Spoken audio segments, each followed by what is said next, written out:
1 minute Rahul గారు ఒక్క నిమిషం. ఈరోజు పార్లమెంట్ సమావేశాలు ఎల్లుండి నుంచి మొదలవుతున్న సందర్భంలో మన రాష్ట్రంలో గత 15 నెలల నుంచి ఉన్నటువంటి కాంగ్రెస్ ప్రభుత్వం ఎన్నిసార్లు కేంద్ర మంత్రుల్ని కలవడం జరిగింది, ఏ అంశాల మీద కేంద్ర మంత్రులను ఇక్కడి నుంచి ముఖ్యమంత్రి గారు కానీ డిప్యూటీ చీఫ్ మినిస్టర్ గారు కానీ ఎన్నిసార్లు కేంద్ర మంత్రుల్ని కలిసి మన రాష్ట్రానికి రావాల్సినటువంటి నిధులు ఇప్పుడే ఓవైసీ గారు కూడా క్లియర్గా చెప్పారు.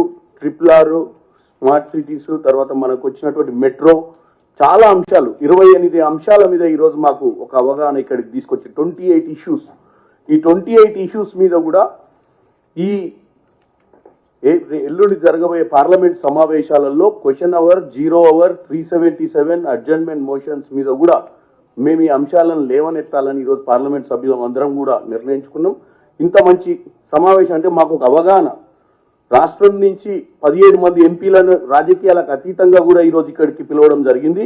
ఎందుకంటే ఎన్నికల తర్వాత మన అంశం ఒకటే ఉండాలి, కంపల్సరీ తెలంగాణకు రావాల్సిన నిధులు తెచ్చుకోవాలన్న ఉద్దేశంతో ఈరోజు డిప్యూటీ చీఫ్ మినిస్టర్ గారు ఆదేశాల మేరకు ఇక్కడ మేమందరం కూడా కలవడం జరిగింది. ఈ అంశాలన్నీ కూడా మా ఎంపీలందరం కూడా ఈ రానున్న నెల రోజుల సమావేశాలలో ఆన్ ఫ్లోర్, హౌస్లో ఫ్లోర్ మీద, తర్వాత అవసరమైతే రిప్రజెంటేషన్స్ ద్వారా ఈ యొక్క 28 అంశాల మీద మేము పోరాటం చేస్తాం. ఇంత మంచి కార్యక్రమం ముందు కూడా తెలంగాణలో ఇలాంటి కార్యక్రమాలు జరగాలి. పార్లమెంట్ సభ్యులందరికీ కూడా ఈ అంశాల మీద అవగాహన కల్పించాలని కోరుకుంటూ సెలవు తీసుకుంటున్నాం.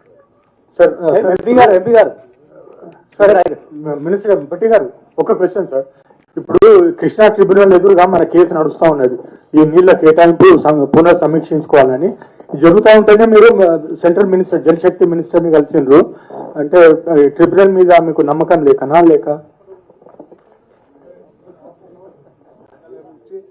ప్రత్యేకంగా ఈ గౌరవ పార్లమెంట్ సభ్యులందరికీ ఒక సెక్రటరీ అసిస్టెంట్స్ అక్కడ ఏర్పాటు చేసి ఈ గౌరవ పార్లమెంట్ సభ్యులందరికీ కూడా రాష్ట్ర ప్రయోజనాల కోసం మనం ఏ కార్యక్రమాలని కేంద్ర ప్రభుత్వం నుంచి అడిగాము, ఏ మంత్రిత్వ శాఖ ద్వారా ఎక్కడ ఏమేమి పెండింగ్ ఉన్నాయని కంపారిటివ్ స్టేట్మెంట్స్తో సహా ఏ రాష్ట్రాలకు ఎవరెవరు పొందుతూ ఉన్నారు, మన రాష్ట్రానికి ఎందుకు మనం పోతా ఉన్నటువంటి అంశాలతో సహా వారికి ఆ సమాచారం నిక్షిప్తం చేసి అందించడం కోసం కావాల్సిన వ్యవస్థను కూడా పూర్తిగా ఏర్పాటు చేయమని గౌరవ ముఖ్యమంత్రి రేవంత్ రెడ్డి గారు ఇప్పటికే స్పష్టంగా రాష్ట్ర ప్రభుత్వ అధికారులందరికీ కూడా ఆదేశాలు ఇవ్వటం, తదనుగుణంగా ఈ సమావేశాన్ని ఇక్కడ ఏర్పాటు చేయటం జరిగింది.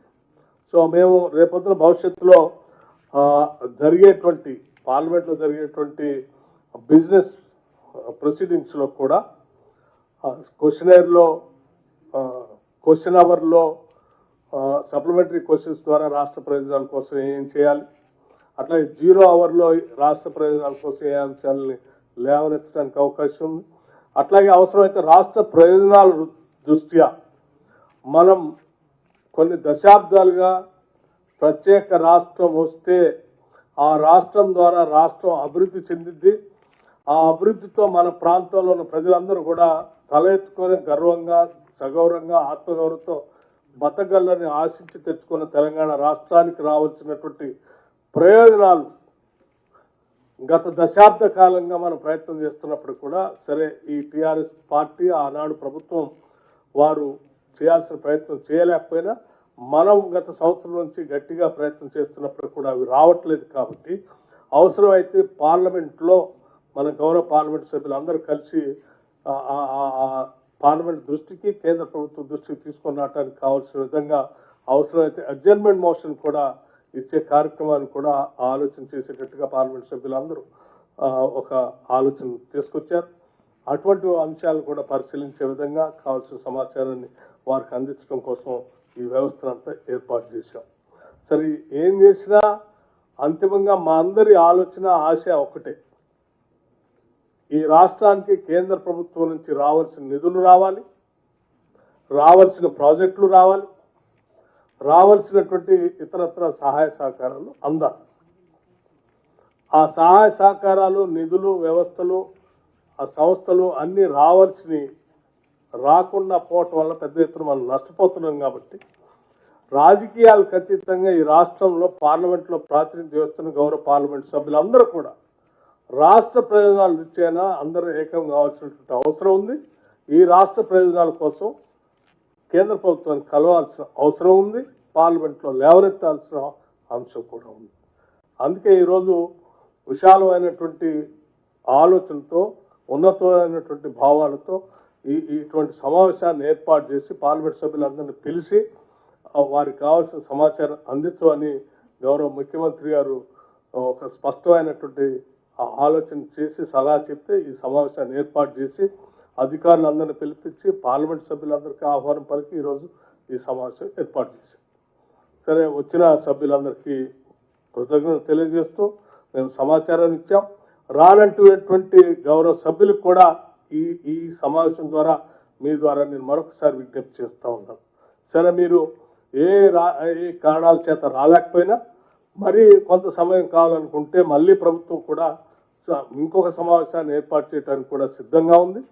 ఆ సమావేశం మీకు కొంత సమయం కావాలా, ఒక వారం రోజులు ముందు చెప్పాలా నాకు అని అంటే కూడా దానికి కూడా మేము ఏర్పాటు చేయడానికి సిద్ధంగా ఉన్నాం. ఇంకో సమావేశాన్ని కూడా ఏర్పాటు చేస్తాం. ఆ సమావేశానికైనా తప్పనిసరిగా బీజేపీ పార్టీకి సంబంధించిన పార్లమెంట్ సభ్యులు, టీఆర్ఎస్ పార్టీకి సంబంధించిన పార్లమెంట్ సభ్యులు రాష్ట్ర ప్రయోజనాల కోసమైనా వస్తారు, కలిసి వస్తారు. రాష్ట్ర అభివృద్ధి మనందరి లక్ష్యం అని మాతో కలిసి వస్తారని రిప్రజెంట్ చేయడానికి వస్తారని ఆశిస్తా ఉన్నాం. తప్పనిసరిగా రావాలని కూడా కోరుకుంటున్నాం. అవసరమైతే నేను మళ్ళీ పర్సనల్గా మళ్ళీ ఒకసారి వారందరూ కూడా కలిసి ఆహ్వానిస్తానని కూడా ఈ సందర్భంగా తెలియజేస్తా ఉన్నాను. సరే, ఏ అంశాలు లేవనెత్తం అనేటువంటి సమగ్రమైనటువంటి అంశాన్ని పూర్తిగా ఇంత పెద్ద బుక్లెట్స్ తయారు చేసి 2 వాల్యూమ్స్ ఇప్పటివరకు కేంద్ర ప్రభుత్వానికి మనం ఇచ్చినటువంటి లేఖలు, సమాచారం, రిప్రజెంటేషన్స్ అన్నీ కూడా ఈ రకంగా మంచి బుక్లెట్స్ తయారు చేసి గౌరవ పార్లమెంట్ సభ్యులందరూ కూడా అందించడం జరిగింది. ఇవన్నీ కూడా పెద్ద ఎత్తున వారికి ఉపయోగపడతాయి. ఇవన్నిటినీ కూడా ఉపయోగించుకొని రాష్ట్ర ప్రయోజనాల కోసం వారంతా ప్రయత్నం చేయాలని విజ్ఞప్తి చేస్తా ఉన్నాను. ధన్యవాదాలు. నమస్కారం. అసదుద్దీన్ ఓవైసీ గారికి